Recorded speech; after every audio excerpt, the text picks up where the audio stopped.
Hello, I'm Michael, and this is Tarot by the Tree. We're looking at the pip cards today, at the minor arcana. We're working our way through the cards, one suit at a time, one card at a time, and we're on the staffs now. And we've worked our way starting at the top, and we are at the six of staffs today. That's what it looks like. On the Tree of Life, this puts us at position number 6, which is that special position in the center of the tree. And it refers to beauty. And we see love often intermingled in this as an aspect of beauty. The suit of staffs. Its sign is fire. This is not a passive suit. This is an active suit. It refers to enterprise or your plans, not just things going through your head, but things that you can put into active practice. The number 6 on the Tree of Life and the Tree of Knowledge, as we've said, is Tiferet. It is a bottleneck. All emanations on the tree, flowing up or down, will go through Tiferet. It refers to beauty and its aspect, love. We have talked in depth about beauty in the past, and the fact that in the past it used to be a power like strength, but there has been kind of a subjugation where beauty has been devalued because of some aberrant behavior, where the males and females, instead of polarities on a battery, they turned into kind of an adversarial role. Really, beauty is a powerful thing that has an influence on all of us. But besides the psychology of beauty, beauty is an indication that we're on the road to perfection. We can refer to beauty of proportion. We can refer to beauty in a mathematical equation. The Five of Staffs. We can see that this is a person that's come riding in, surrounded by people on foot. He has a staff, and the staff has a wreath around the top of it. The other staffs are regular staffs, little bloom going on, and the people are on foot surrounding him. There seems to be the aspect of celebration and welcoming going on. This is a success story. This is a person that has come from the past where he has had great success and things have worked out for him as well as for others. In short, his plans have worked. When he put his plans into action, they succeeded. And we love success stories. We all do. Even if they're not true. I remember as a kid reading Horatio Alger's stories, the story of the underdog who, through perseverance and hard work, manages to make a success. He rides a splendid horse. Unusually, it's draped in a long, flowing green cloak with fancy reins. The meaning of the card. This is a hero returning from a past successful adventure. As much as staves refer to plans, this refers to his plans which have been put into action and which have been found to be successful. There is also the aspect that this is a hero being welcomed to participate in a new adventure. The wreaths are his victory and his success on his head and on his personal staff. This is a person being welcomed. He could be being welcomed as a hero from past escapades, or he could be welcomed because of his reputation and his ability to move on towards modern, present, and pressing problems. When you see this card, imagine a young emperor. The emperor, of course, is a superior person in every way, and it's very unlikely that you would not respect him and not have a deep affection for him. And this could be like the young emperor who starts at a young age on his plans and find his plans work to the adoration of those around him. He is recognized. The place on the tree where the Six of Staves lives is a place of the lovers. It has to do with desire, union, companionship, and support, and it means finding love in someone else. And in this case, it's possible that the hero has found love with the people of his kingdom, perhaps with his family and friends. The lover card is a reciprocal thing. I'll show you the lover card. Remember, we have two people finding love in each other. Overhead is an angel who is a judging angel. And she looks down and she likes to see the reciprocal arrangement in finding love in someone else. The other side of the lovers is the star.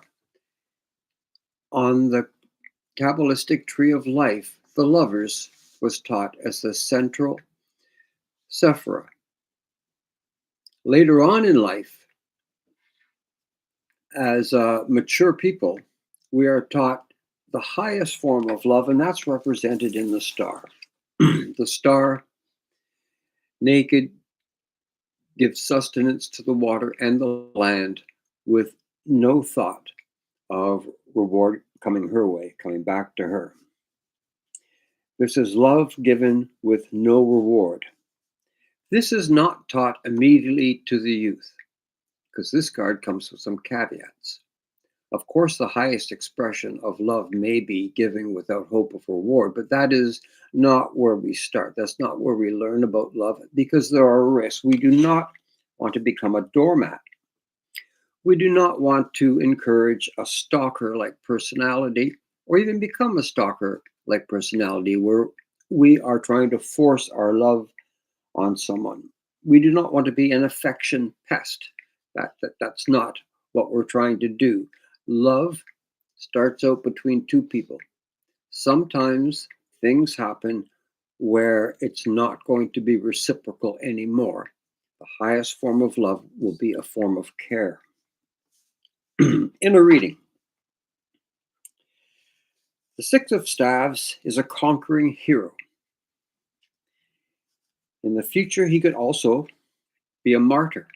We don't know how his future plans are going to work out, but he is a hero and he has had past success. In a reading, I would say something like this. Some past success has brought beauty and love into your life through this fame that you have. The best of your past escorts you into the future. So you have built yourself up. It is not up for discussion. You have made great things happen in your life, and the expectation is that you continue doing that.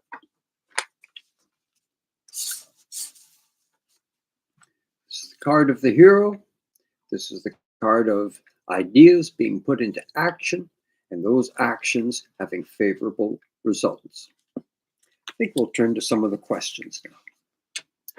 What is the significance of the hero's horse being cloaked and white? It's also the only horse there. It's a very trimmed horse. There's no look of manes or forelocks. It's a decorated horse in a sense. It's also a concealed horse in a sense. And I think there are many ways of looking at it. One is that it's just a horse that has been part of a heroic campaign, and as such is being admired and decorated, much like the rider. There's another case scenario whenever I see a white horse in tarot, is that it's death's horse. We've seen on some other cards, some figures ride Death's horse, and Death, of course, rides a white horse. In this case, I kind of like the idea that this person has plans that can affect us all. His plans are great. His plans make a difference in people's lives. Indeed, this person's plans can be so powerful that they could influence the lives of some and perhaps end the lives of others. He rides draped Death's horse.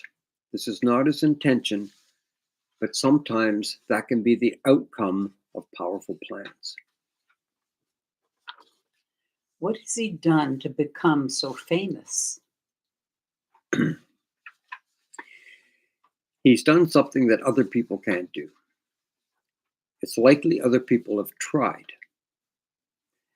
You might say he got lucky, except this was a result of planning because we are in the suit of staves, which are plans, and its aspect is fire, which is energy. This person has enacted his plans and had favorable results. And he's on a roll. He can do it again, and people respect him now as being able to do something the common person can't. What is the source of the hero's power and fame?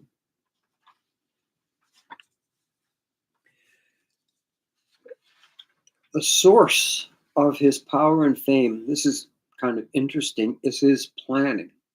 This is not a person who has a great reserve of strength and, when pressed, can just simply overpower adversaries. It's not a person who, through love and kindness, can sort of bewitch people over to his side. It's not that at all.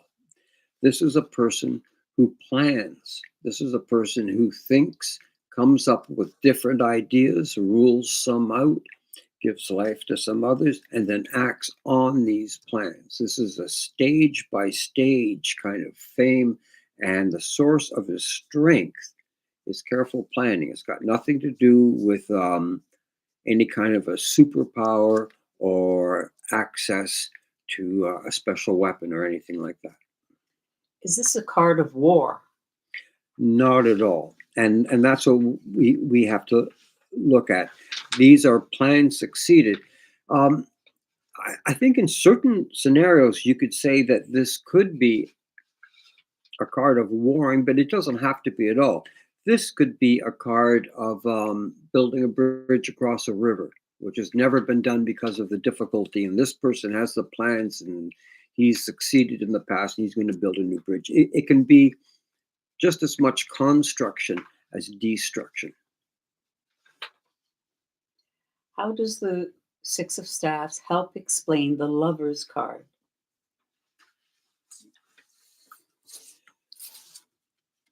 The Lover's card, as we've reviewed before, is finding the purpose of your life in someone else and finding sort of the comfort for your life in somebody else.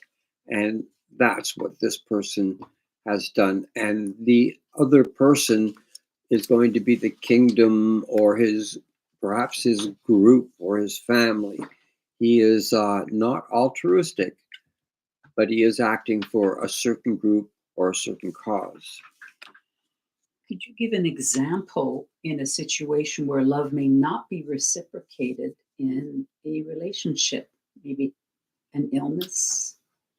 Well, you bring to mind a couple that we know, and one of them has become ill, and the other one has devolved into a caretaking role, and the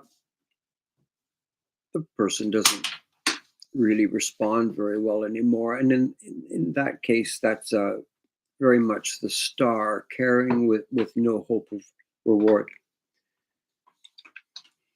How does the Six of Staffs help explain the Star card?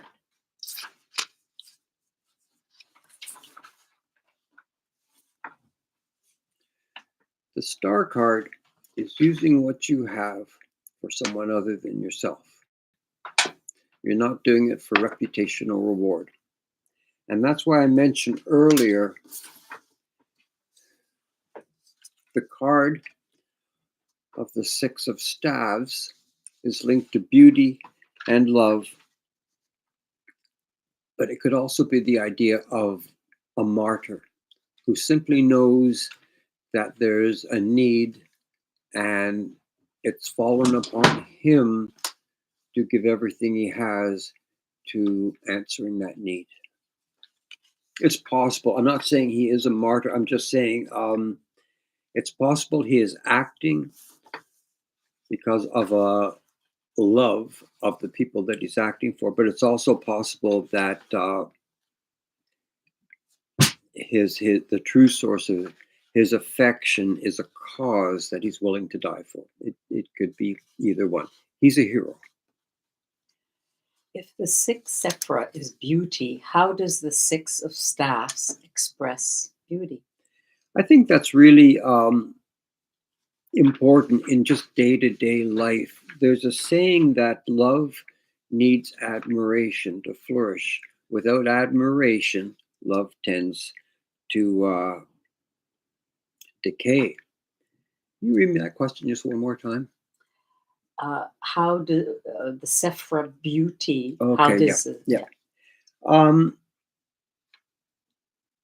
Doing something successfully gives a person a type of beauty. You only have to watch a person that you might not pay much mind to sit down with the guitar and sing a song in a lovely voice. And from out of nowhere, beauty adheres to him or her. The message of this card is, I've heard this before, stop telling people what you're going to do. This is a card about staffs, which is about plans. Don't share your plans with everybody. People get tired of that. If you want the reward of beauty, take some plans to a successful completion. See them through to the end. And that will let you participate in the realm of love and beauty a little bit. This is a card of not coming up with ideas. It's a card about accomplishing plans. Is it a good card in reading or a bad card? It's a very good card. It's a card of recognition. It's a card of validation. It's also a card of responsibility. And it's also a card of personal action with no excuses. What is the message of this card? The message of this card, and I think we've touched on this a little bit, is that unlike Kether, where everything is in your mind and in potential, this is a card about bringing your ideas into reality with the full force of your ability. This is a person who became a hero because he laboriously came up with ideas and followed them to the letter.